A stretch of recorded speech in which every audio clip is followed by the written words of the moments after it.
আসসালামু আলাইকুম সবাইকে। শুভ সকাল। আজকের সকালটা সবার জন্য মঙ্গল হয়ে আসুক। বর্ষাকালের এই সৌন্দর্য সব জায়গায়। আর এখানে এটা কোনো পুকুর না, জাস্ট বর্ষাকালে নিম্নাঞ্চল প্লাবিত হওয়ার পর এত সুন্দর আর অপরূপ দৃশ্যের অবতারণা হয়েছে। জাল মারতেছে, মাছ ধরতেছে, আল্লাহর কি রহমত, আল্লাহর কি কুদরত।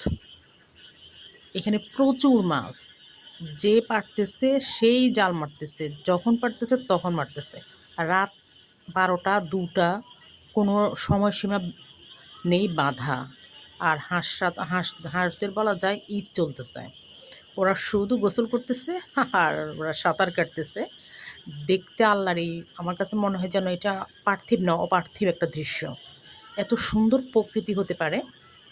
বৃষ্টিকে ছুঁয়েছিলাম, বৃষ্টি ছুঁয়ে কোনো নিয়ত করলে নাকি আল্লাহ পূরণ করে দেয়।